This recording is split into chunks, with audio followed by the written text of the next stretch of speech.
Oh, Gangster Fag. It's called Gangster Fag. It's called Gangster Fag. If you just say Gangster Fag, it'll come up.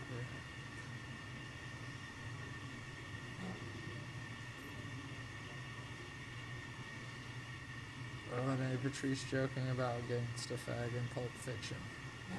Gangsta Fag.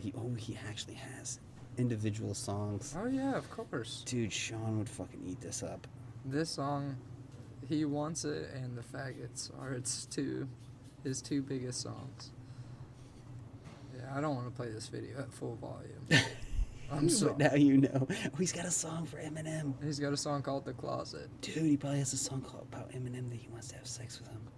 I hope it's a diss track. Well, sort of. It's I'm gonna have sex with you diss track. People that's a pretty big diss track. say that Machine Gun Kelly guy it might be gay, and like he got in a beef with Eminem. God, Eminem's the worst. Some people confuse tall with gay. That I heard his rap and it was pretty bad. Oh yeah, no. White rappers can't do it. Like they're just like technique, and it's just like, what does that even mean? What? Why don't you like Eminem? Because he's just like, hey, I'm gonna make songs about being mentally unstable white trash with a shitty mom and a shittier relationship. Mm-hmm. And his voice annoys the shit out of me. I think he's corny. I don't like his voice. People say he's a lyrical, like, mastermind and everything, but he has one of his songs, one of his lyrics are literally, Shorty, how does it go? It's like, Shorty make my pee-pee go bum ba bum bum bum or something like that. Yeah. It's like... Here's the thing. He's so dumb. He made a song about a guy that's his super fan that killed himself because Eminem ignored him. Mm-hmm. Like, is that not a terrible person? Is that not a sign of an insane narcissist? That he was just like, yo, I got an idea for a prolific song. It's about this kid. He's really into my music because, I'm the best. He tries to reach out to me. I don't get back to him because I'm busy. I'm Eminem.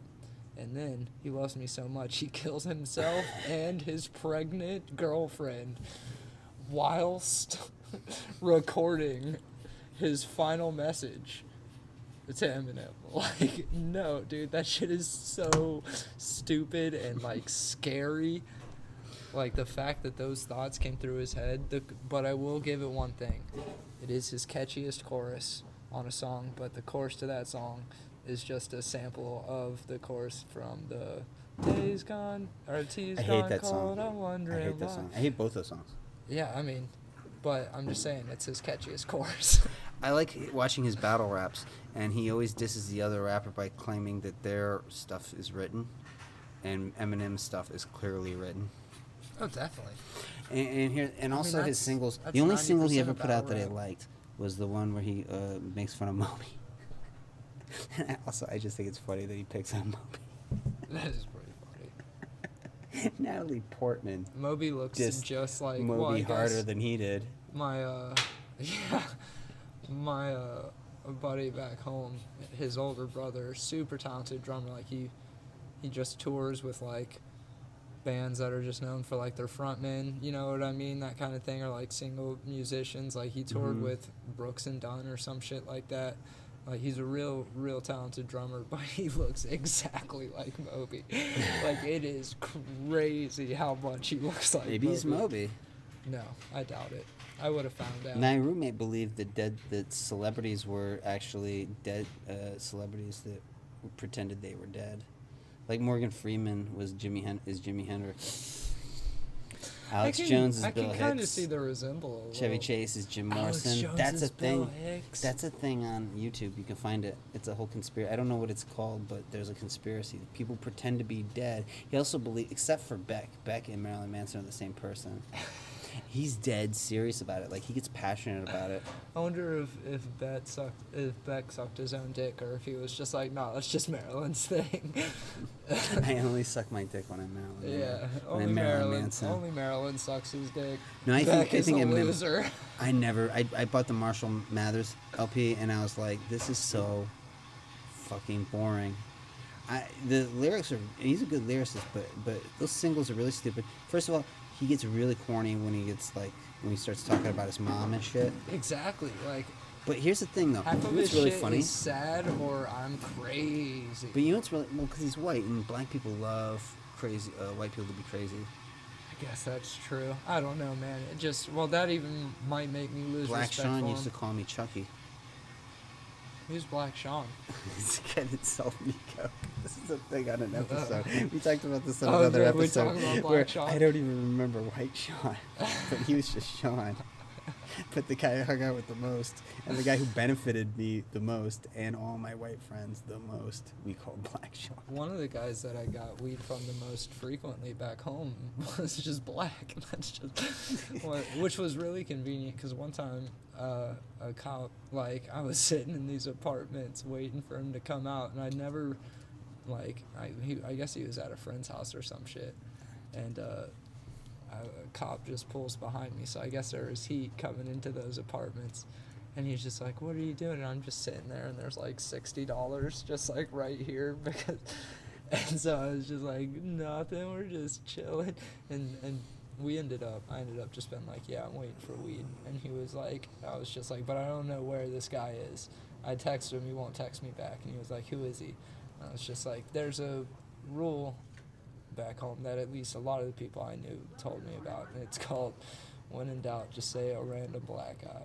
And so, like, he was like, who are you getting this from? And I was like, I was at a rap concert in Charleston, which was true. I was like, 2 nights ago, I met this guy. I met this guy. I found out he lives here. It was a Lil Nas X concert? No, it was Space Ghost Perp and Young Simi. It was a really good show. It was a good show. But, and I was like, I got his number. I don't really know who he is. And he was like, I was like, I can show you the message. I asked him what apartment. He just hasn't texted me back. And he was like, all right, let me see the message. And I pull out my phone, go to me and Black's messages, clear them all, put don't text him, don't text me back no matter what, and then like deleted that, and then put what apartment number and sent that, and was like, see, like, I swear to God, I did all of that just standing there like, hold on, where is it? While I'm doing this, and this guy was just like, and then it so ended. they went up looking at the wrong apartment? No, I couldn't figure out an apartment because he never texted me back, and so he was like, all right, well, like, we're not going anywhere with this, and I was just like, yeah. And he was just like, all right, I guess you can go. And he was just like, you guys should be careful whenever you're around here. It can be dangerous. Like, the cop literally told us, like, hey, when you're buying weed, just, be careful. And that's how he left. That was one of the funnest cop experience I've had. I felt like a badass at the end of that. Yeah, but there's a guy named Lord Jamar who's hilariously fucking stupid. Lord Jamar? Lord Jamar. He's on a Tribe Called Quest. He has a guest vocal on a Tribe Called Quest album, and he's been riding that slice of fame forever. Fucking Will knows who he is. He has a thing. There's a thing called on YouTube called Vlad. It's a Vlad show where all these people interview him. Eminem's dissed him, and then this Lord Jamar guy gets mad because he's like, it's fucking racism, man. How come he's allowed to fucking insult his mom and I'm not? So I always thought that was a good, important contribution. That's an understated, underappreciated contribution that Eminem made to hip-hop. You can insult your fucking mom. You're totally free to insult your mom. Yeah. There's no rule that says you have to like your mom. That's a good point. And he doesn't. He insults his mom and that bitch Jenny like crazy. My ex loved Eminem, and she like got his new album. He might have put out another one since, but the one he put out a couple years ago. And oh my god, dude, that shit made me so mad. But people like hearing about broke, white, Midwesterner rap guy and hearing it rapped. They really like that. Yeah. That's probably the Insane Clown Posse's appeal. Well, they're also just like, hey, you guys freak shows, so are we. Yeah. That's kind of their whole thing too. But I never really appreciated Eminem. a couple of my actually pretty close friends back home were juggalos. They both had hatchet men tattoos. Yeah. Yeah, they didn't like. I honestly, we hung out a good bit. And I don't know if I've ever heard a single ICP song because like they knew that like most people just think that shit's stupid. So like they listened and like they had good taste in rap music, but they just randomly loved ICP. They never went to the gathering that I know of, but.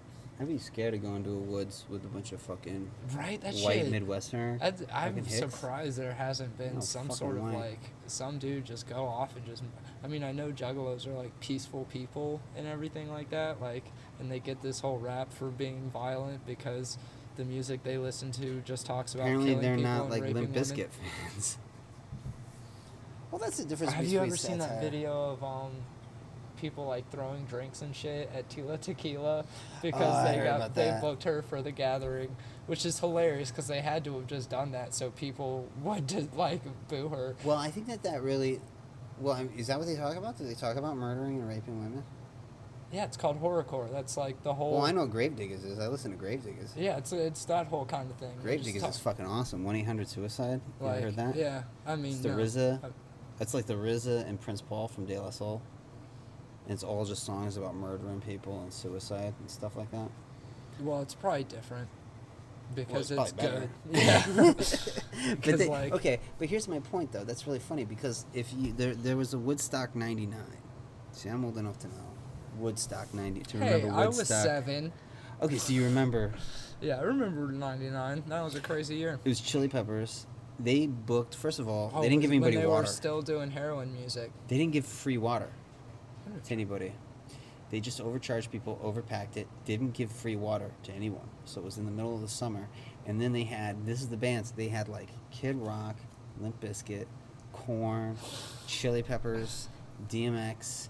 It was like if you want to have like, it's just a recipe for gang rape. And that's what happened. There were like 6 different fucking gang rapes in the middle of Woodstock. Yeah, dude, Woodstock is... Original Woodstock, there was a birth. Someone gave birth to a child. It was a very beautiful thing. And then they did Woodstock '99. What they do? Did somebody bite the umbilical cord? Probably on acid, and then swung the baby around. I mean, it's just because they didn't have those little scissor things with them at Woodstock. Janis Joplin took the umbilical cord and wrapped it around her arm. This is why you never see her in the Woodstock movie. They wrapped it around her arm and then shot fucking heroin into her vein. And then she died and was reincarnated. Man. Actually, so beautiful. She's lying. She's Amy Winehouse. Amy Winehouse is dead. She's lying. She's Lord. You should look that up, dude.